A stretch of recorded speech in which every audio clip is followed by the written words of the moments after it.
ಜಾನಕಿಗೆ 3 ಮಕ್ಕಳು. ವಿನೋದ್ ಮತ್ತೆ ಪ್ರಮೋದ್ 2 ಗಂಡ್ಮಕ್ಳು ಮತ್ತೆ 1 ಹೆಣ್ಮಗು ಕವಿತಾ. ಅಪ್ಪ ಇಲ್ದೇ ಇದ್ರು ಪಾಪ ಅವಳು 3 ತುಂಬಾ ಚೆನ್ನಾಗಿ ನೋಡ್ಕೋತಾಳೆ. ಅವ್ರಿಗೆ ಏನು ಕಮ್ಮಿನೇ ಇಲ್ದೆ ನೋಡ್ಕೋತಾಳೆ. ಅಪ್ಪ ಅಮ್ಮ ಎಲ್ಲಾ ಜವಾಬ್ದಾರಿಯನ್ನು ಅವಳು ತಗೊಂಡ್ ನೋಡ್ಕೋತಾಳೆ. ಮಕ್ಕಳು ಬೆಳೆದು ದೊಡ್ಡವರಾಗ್ತಾರೆ. ವಿನೋದ್ ಮತ್ತೆ ಪ್ರಮೋದ್ ಒಳ್ಳೆ ಕಂಪನಿಯಲ್ಲಿ ಕೆಲಸ ಮಾಡಕ್ ಶುರು ಮಾಡ್ತಾರೆ. ಅದೇ ಆಫೀಸ್ ಓನರ್ಗೆ 2 ಹೆಣ್ಮಕ್ಳಿರ್ತಾರೆ. ನ್ಯಾನ್ಸಿ ಮತ್ತೆ ಸುಪ್ರಿಯಾ ಅವ್ರಿಬ್ರನ್ನ ಪ್ರೀತಿಸ್ತಾರೆ. ನ್ಯಾನ್ಸಿಗೆ ಕೂಡ ಅವ್ರಿಬ್ರು ಅಂದ್ರೆ ಇಷ್ಟ ಆಗ್ತಾರೆ. ಮತ್ತೆ ಅವ್ರಿಬ್ರಿಗೂ ಮದ್ವೆ ಮಾಡ್ಬೇಕು ಅಂತ ಡಿಸೈಡ್ ಮಾಡ್ತಾರೆ. ಅಮ್ಮ, ನಾನು ಅಣ್ಣ ಅವ್ರ ಮದ್ವೆಯಲ್ಲಿ ಗೌನ್ ಹಾಕೋತೀನಿ. ನೀನ್ ಯಾವ ತರ ತಯಾರಿ ಮಾಡ್ತಿದ್ಯಾ ಅಂದ್ರೆ ನಮ್ಮ ಮದ್ವೆ ಅಲ್ಲ, ನಿನ್ ಮದ್ವೆನ ತರ. ಮತ್ತೇನು ಸುಮ್ನೆ ವ್ಯರ್ಥವಾಗಿ ಯಾಕೆ ಹಣ ಖರ್ಚು ಮಾಡ್ತೀಯಾ? ಅಮ್ಮ, ನಿನ್ನತ್ರ ಇರೋ ಸೀರೆನೆ ಉಟ್ಕೊಂಡು ಓಡಾಡ್ಲಿ ಬಿಡು.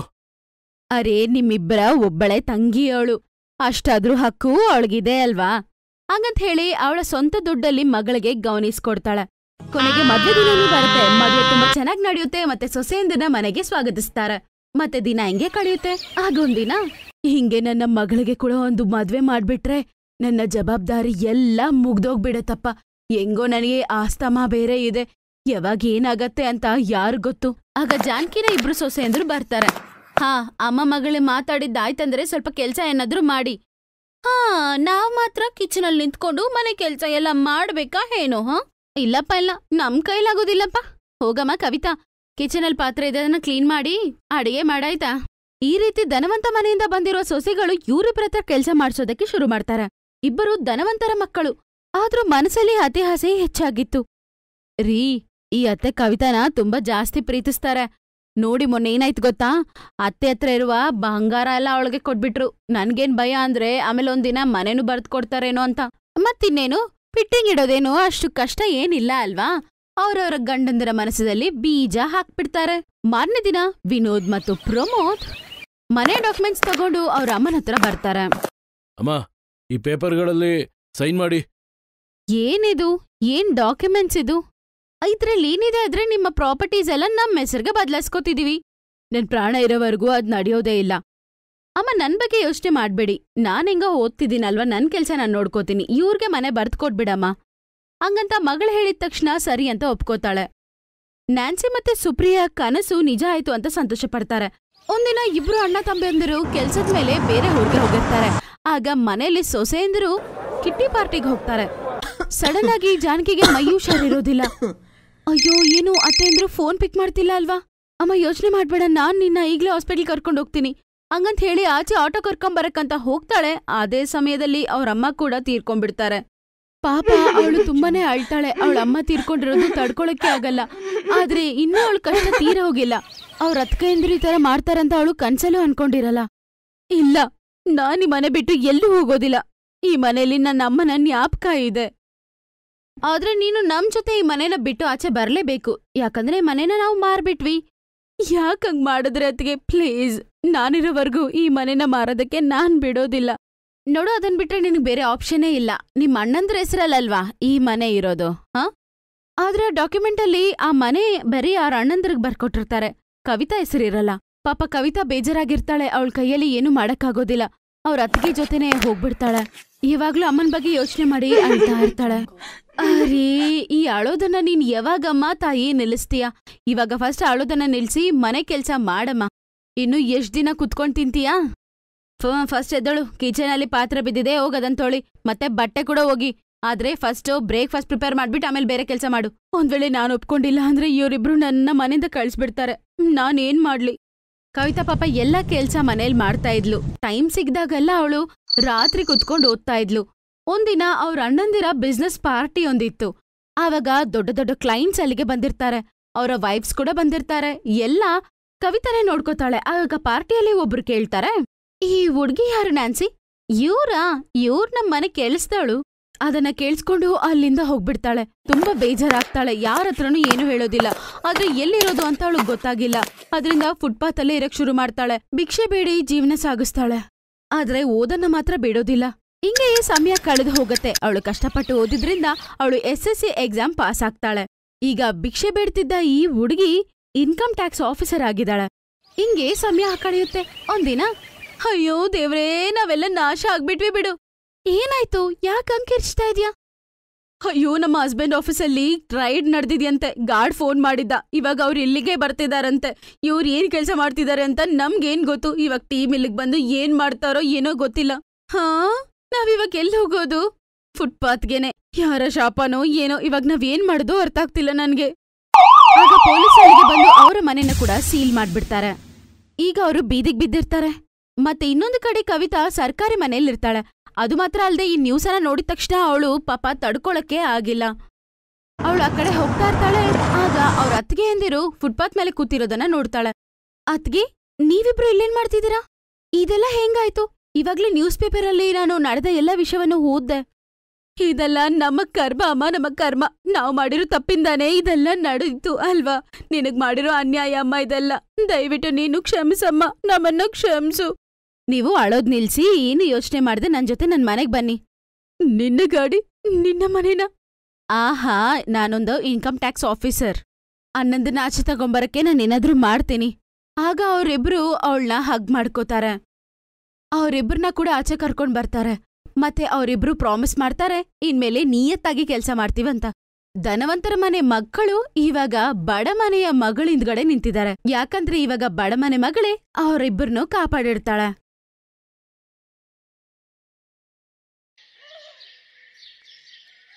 ಊರ್ಮಿಳಾಗೆ 3 ಸೊಸೆಯಂದರು. ಇಬ್ಬರು ತುಂಬಾ ರಿಚ್ ಫ್ಯಾಮಿಲಿಯಿಂದ ಬಂದಿರುವ ಸೊಸೆಗಳು. ಪಾಪ ಒಬ್ಳು ಬಡ ಮನೆಯಿಂದ ಬಂದಿರುವ ಸೊಸೆ. ಅವಳು ಅತ್ತೆ ಹತ್ರ ಬೈಸ್ಕೊಳ್ಳೋದ್ ಮಾತ್ರ ಅಲ್ಲ, ಅವರ ಕೋಸಿಸ್ಟರ್ಸ್ ಹತ್ರನೂ ಅವಳು ಬೈಸ್ಕೋಬೇಕಾಗಿತ್ತು. ಅವಳು ಯಾವಾಗ್ಲೂ ಮನೇಲಿ ಅಡಿಗೆ ಮಾಡೋ ಕೆಲ್ಸ, ಮನೆ ಕೆಲ್ಸ ಮಾಡ್ತಿದ್ಲು. ಸೋನರ್, ಅಮ್ಮ ಸೋನರ್ ಎಲ್ಲಿದ್ಯಾ? ಏಯ್ ಸೋನಲ್, ಎಲ್ಲೇ ಸತ್ತಿದ್ಯಾ ಕತ್ತೆ? ಅತ್ತೆ ಬರ್ತಿದ್ದೀನಿ. ಅವಳು ಕೈಯಲ್ಲಿ ಟೀ ತಗೊಂಡು ಅತ್ತೆ ಕೊಡಕ್ ಬರ್ತಾಳೆ. ಟೀ ತಗೊಳ್ಳಿ ಅತ್ತೆ. ಏನೇ ನನ್ನ ಬಡ ಸೊಸೆ, ಟೀ ಮಾಡ್ತಿದ್ಯಾ ಇಲ್ಲ ಏನಾದ್ರೂ ಚಟ್ನಿ ಮಾಡ್ತಿದ್ಯಾ? ಯಾಕೋ ಇಷ್ಟ್ ಲೇಟು? ಅಯ್ಯೋ ಅತ್ತೆ, ಕೆಲ್ಸ ತುಂಬಾ ಜಾಸ್ತಿ ಇತ್ತು, ಅದ್ರಿಂದ ನನ್ಗೆ ರೆಸ್ಟೇ ಇಲ್ಲ, ಕೆಲ್ಸ ಮಾಡ್ತಿದ್ದೆ. ನಮ್ ಕಾಲದಲ್ಲಿ ನಾವು ನಿಂತರನೇ ಕೆಲ್ಸ ಮಾಡ್ತಿದ್ವಿ. ನಿಂತರ ಈ ತರ ಯಾರಿಗೂ ಕಂಪ್ಲೇಂಟ್ ಮಾಡ್ತಿರ್ಲಿಲ್ಲ. ಮತ್ತೆ ನಿನ್ ಕೆಲ್ಸ ಮಾಡಕ್ ಕಷ್ಟನಾ? ನನ್ನ 2 ಸೊಸೆ ರಾಣಿಯಂದ್ರಿಗೆ ಟೀ ಯಾರು ತಂದು ಕೊಡ್ತಾರೆ? ಅತ್ತೆ, ಬೇಕಂದ್ರೆ ಅವರೇ ಹೋಗಿ ಮಾಡ್ಕೋಬೋದಲ್ವಾ? ಯಾಕೆ ನಿನ್ ಕೈಯೇನಾದ್ರೂ ಒಡ್ದೋಗಿದ್ಯಾ? ಹೋಗ್ ತಂದ್ಕೊಡ ಅವ್ರಿಗೆ ಟೀ. ಸರಿ ಅತ್ತೆ. ಅವ್ರ ಅತ್ತೆ ಹಂಗ್ ಹೇಳಿದ್ಮೇಲೆ ಅವಳ ಕೈಯಲ್ಲಿ ಏನೂ ಮಾಡಕ್ ಆಗಿಲ್ಲ. ಈ ಅತ್ತೆ ನನ್ನ ಮಾತ್ರ ಯಾಕೆ ಹಿಂಗ್ ಟ್ರೀಟ್ ಮಾಡ್ತಿದ್ದಾರೋ ಅರ್ಥ ಆಗ್ತಿಲ್ಲ ನನ್ಗೆ. ನಿಜವಾಗ್ಲೂ ತುಂಬಾನೇ ಬೇಜಾರಾಗ್ತಿದೆ. ಅದು ಅಲ್ದೆ ನಾನು ಈ ಮನೆ ಸೊಸೆ ಇಲ್ಲ ಕೆಲ್ಸದವಳ ಅಂತ ನನಗ್ ಗೊತ್ತಿಲ್ಲ. ನನ್ನ ಹಿಂಗ್ ನಡೆಸ್ತಿದ್ದಾರೆ ಅಂತ ನನ್ಗೆ ತುಂಬಾ ಬೇಜಾರಾಗ್ತಿದೆ, ಗೊತ್ತಾಗ್ತಿಲ್ಲ. ಅವ್ರನ್ನ ಮಾತ್ರ ಚೆನ್ನಾಗಿ ನೋಡ್ಕೋತಾಳೆ. ಯಾಕಂದ್ರೆ ನಾನು ಬಡಮನೆ ಹುಡುಗಿ ಅಲ್ವಾ, ಅದಕ್ಕೆ ನನ್ನ ಹಿಂಗ್ ನಡೆಸ್ತಿದ್ದಾಳೆ. ಛ, ಮನ್ಸಲ್ಲಿ ಹಿಂಗ್ ಕೊರಗ್ತಿರೋದು ಏನೂ ಆಗಲ್ಲ ಬಿಡು. ಯಾಕಂದ್ರೆ ಬಡವ್ರ ಬಗ್ಗೆ ಕೇಳೋರು ಯಾರೂ ಇಲ್ಲ. ಅವಳು ದಿನನಿತ್ಯ ಮನೆ ಕೆಲ್ಸ, ಕಿಚನಲ್ಲಿ ಕೆಲ್ಸ ಮಾಡ್ತಿರ್ತಾಳೆ. ಅದು ಮಾತ್ರ ಅಲ್ಲ, ಅವಳು ಮನೆ ಕೆಲ್ಸ ಮಾಡೋದ್ರ ಜೊತೆಗೆ ಅಲ್ಲಿರುವ 2 ಕೋಸಿಸ್ಟರ್ ಹತ್ರನೂ ಬೈಸ್ಕೋಬೇಕು. ಅದ್ರಲ್ಲೂ ಅವರು ಚಿಕ್ಕ ಸೊಸೆಯಂದ್ರು.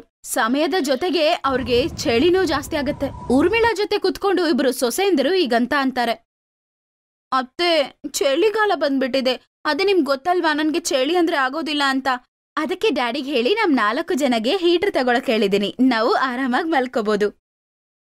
ಅತ್ತೆ, ನಾನು ತುಂಬಾ ಶಾಪಿಂಗ್ ಮಾಡಿದೀನಿ ನೋಡಿ. ನಿಮ್ಗೋಸ್ಕರ ಹೊಸ ಶಾಲ್ ಕೂಡ ತಗೊಂಡ್ ಬಂದಿದ್ದೀನಿ, ಚೆನ್ನಾಗಿದ್ಯಾ? ಕೊಡೋದಕ್ಕೆ ನಿಮ್ಮಿಬ್ರಿಗೆ ಮಾತ್ರ ಗೊತ್ತಾ? ನಿಮ್ಮಿಬ್ರಿಗೋಸ್ಕರ ಹೊಸ ಬೆಡ್ಶೀಟ್ಸ್ನ ತಗೊಂಡ್ ಬಂದಿದ್ದೀನಿ ನಾನು. ಅಯ್ಯೋ ಅತ್ತೆ, ಅದಿವಾಗ ಯಾಕೆ ಹೇಳಿ? ಅರೇ, ಯಾಕೆ ಅವಶ್ಯಕತೆ ಇಲ್ಲ ಹೇಳಿ. ನಿಮ್ ರೂಮಲ್ಲಿರುವ ಬೆಡ್ಶೀಟ್ಸ್ ಎಲ್ಲ ಹಳೇದಾಗ್ಬಿಟ್ಟಿದೆ. ಅದು ಮಾತ್ರ ಅಲ್ಲ, ಮತ್ತೆ ನೀವಿಬ್ರು ಚಳಿಯಿಂದ ನರ್ಲಾಡ್ಬಾರ್ದು. ಅದಕ್ಕೆ ನಾನು ತಡ ಮಾಡ್ದೆ ನಿಮ್ಗೋಸ ತಂದ್ಬಿಟ್ಟೆ.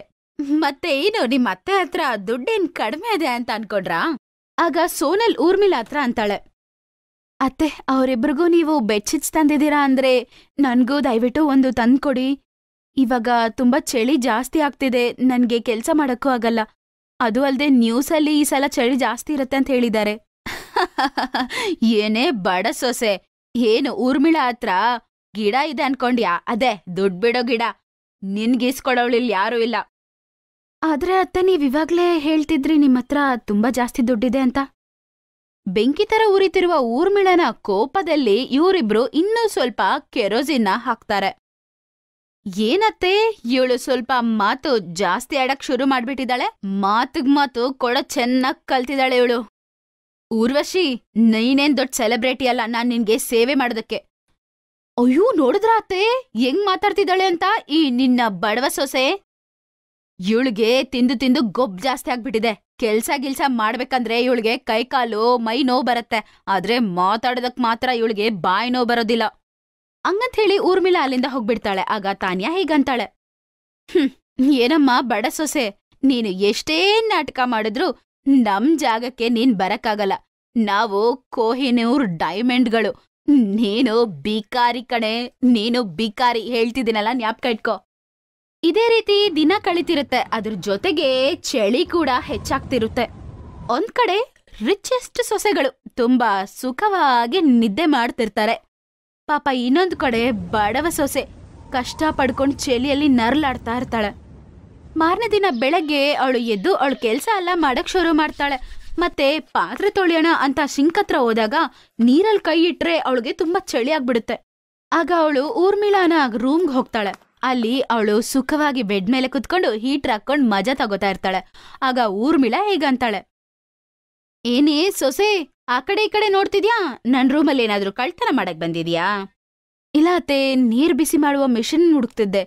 ತುಂಬಾ ತಣ್ಣಗ್ ಬರ್ತಿದೆ ನೀರು, ಪಾತ್ರೆ ತೊಳೆಯೋದಕ್ಕೂ ಆಗ್ತಿಲ್ಲ. ಅದಕ್ಕೆ ಆ ನೀರಲ್ಲಿ ಕೈ ಇಟ್ರೆ ತುಂಬಾ ಜುಲ್ಲಂತಿದೆ. ಹೌದಾ, ಮಹಾರಾಣಿಗೆ ಪಾತ್ರೆ ತೊಳೆಯೋದಕ್ಕೆ ಬಿಸಿ ನೀರ್ ಬೇಕಾಗಿದ್ಯಾ? ಕರೆಂಟ್ ಬಿಲ್ ನಿಮ್ಮಪ್ಪ ಏನಾದ್ರೂ ಬಂದ್ ಕಟ್ತಾನ? ಮಿಷಿನ್ ಇಲ್ಲ, ಏನೂ ಇಲ್ಲ. ಹೋಗಿ ಫಸ್ಟ್ ಕೆಲ್ಸ ಮುಗ್ಸು, ಆಯ್ತಾ? ಅವಳು ಈ ತರ ಬೈದು ಅವಳನ್ನ ಅಲ್ಲಿಂದ ಕಳ್ಸ್ಬಿಡ್ತಾಳೆ. ಪಾಪ ಅವಳು ಏನು ಮಾಡಕ್ಕಾಗಲ್ಲ. ಆ ಚಳಿಯಲ್ಲೇ ಅವಳು ಆ ತಣ್ಣಗಿರೋ ನೀರಲ್ಲೇ ಪಾತ್ರೆ ತೊಳಿತಾ ಇರ್ತಾಳೆ. ಪಾಪ ಕಷ್ಟ ಪಡ್ಕೊಂಡು. ಅವಳತ್ರ ಸ್ವೆಟರ್ ಇಲ್ಲ, ಶಾಲ್ವಿಲ್ಲ, ಏನೂ ಇಲ್ಲ. ಅಷ್ಟು ಚಳಿಯಲ್ಲಿ ಊರ್ಮಿಳಾ ಅವಳ ಸೊಸೆನ ಎಲ್ಲಾ ವೆಜಿಟೇಬಲ್ಸ್ ತರೋದಕ್ಕೆ ಕಳಿಸ್ತಾಳೆ. ಸ್ವಲ್ಪ ದಿನ ಆದ್ಮೇಲೆ ಊರ್ಮಿಳಾಗೆ ಮೈ ಹುಷಾರಿಲ್ದೆ ಆಗ್ಬಿಡುತ್ತೆ. ಅವಳು ನರ್ಲಾಡ್ತಿರೋದನ್ನ ನೋಡಿ ಅವ್ರ ಸೊಸೆ ಒಳಗಡೆ ಹೋಗಿ ನೋಡ್ತಾಳೆ. ಅತ್ತೆ, ಏನಾಯ್ತು? ನೀವ್ ಚೆನ್ನಾಗೇ ಇದೀರಲ್ವಾ? ಅಯ್ಯೋ, ಏನತ್ತೆ ಇಷ್ಟು ಜ್ವರ ಬಂದಿದೆ? ಒಂದ್ ನಿಮಿಷ, ಈಗ್ಲೇ ಬರ್ತೀನಿ. ಹಂಗಂತ ಹೇಳಿ ಅವಳು ಕಿಚನ್ ಒಳಗಡೆ ಹೋಗಿ ಕಷಾಯ ಮಾಡ್ಕೊಂಡು ಅತ್ತೆಗೆ ತಗೊಂಡ್ ಬಂದು ಕೊಡ್ತಾಳೆ. ಅವಳು ಅದನ್ನ ಕುಡಿತಾಳೆ. ಮತ್ತೆ ತಲೆ ಮೇಲೆ ಒದ್ದೆ ಬಟ್ಟೆ ಕೂಡ ಹಾಕ್ತಾಳೆ. ಅವಳು ರಾತ್ರಿ ಹಗಲು ಅಂತ ಅತ್ತೆಗೆ ಸೇವೆ ಮಾಡ್ತಾಳೆ. ಅತ್ತೆನ ಬಿಟ್ಟು ಎಲ್ಲೂ ಹೋಗಿಲ್ಲ. ಪಾಪ ಅವ್ರಿಗೆ ಮೈ ಹುಷಾರಿಲ್ದೇ ಇರುವಾಗ ಜೊತೆಯಲ್ಲೇ ಇರ್ತಾಳೆ. ಮಾರನೇ ದಿನ ಅವರಿಬ್ರು ಅವ್ರ ಅತ್ತೆ ಹತ್ರ ಬರ್ತಾರೆ. ಗುಡ್ ಮಾರ್ನಿಂಗ್ ಅತ್ತೆ. ಗುಡ್ ಮಾರ್ನಿಂಗ್ ಅತ್ತೆ.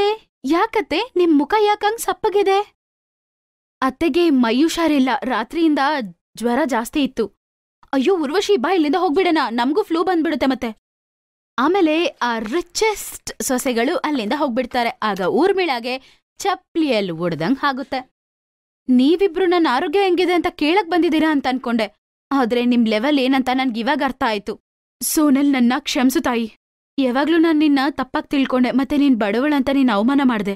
ಅದಕ್ಕೆ ದೇವ್ರು ನನ್ಗೆ ಇವತ್ತು ಈ ಶಿಕ್ಷೆ ನೀಡಿದಾನೆ. ಅತ್ತೆ, ನಡೆದ ವಿಷಯ ಎಲ್ಲ ಯೋಚನೆ ಮಾಡಿ ಚಿಂತೆ ಮಾಡ್ಬೇಡಿ. ನಡೆದಿದ್ದು ನಡೆದೋಯ್ತು, ಬಿಡ್ಬಿಡಿ. ಅವ್ರ ಅತ್ತೆ ಮುಂದೆ ಇವ್ರಿಗೆ ಹೋಗಕ್ಕೋ ಮುಖ ಇಲ್ಲ. ಅವರು ತಲೆ ತಗಸ್ಕೊಂಡು ಅವರಿಬ್ರು ಹೀಗಂತ ಅಂತಾರೆ, ಅಕ್ಕ, ನಮ್ಮನ್ನ ಕ್ಷಮ್ಸು.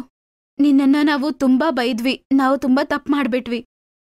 ಅಕ್ಕ, ನಮ್ಮಿಬ್ಬರನ್ನೂ ದಯವಿಟ್ಟು ಕ್ಷಮ್ಸಿ ಅಕ್ಕ. ಹಂಗ್ ಮಾತಾಡ್ಬೇಡಿ. ನಾನ್ ಯಾವಾಗ್ಲೂ ನಿಮ್ಮಿಬ್ಬರನ್ನ ನನ್ ತಂಗಿ ಅಂತ ಅನ್ಕೊಂಡಿದೀನಿ. ಮತ್ತೆ 3 ಜನ ಹಗ್ ಮಾಡ್ಕೋತಾರೆ. ಅವತ್ತಿಂದ ಎಲ್ಲಾ ಕೆಲ್ಸ ಎಲ್ಲಾರು ಸೇರಿ ಮಾಡ್ತಾ ಇದ್ರು. Best buddies. Hello friends. Thanks for watching this video. अगर आपको ये वीडियो पसंद आया है तो प्लीज लाइक, सब्सक्राइब, कमेंट्स करें इस वीडियो पर और हाँ, शेयर करना भी ना भूलें।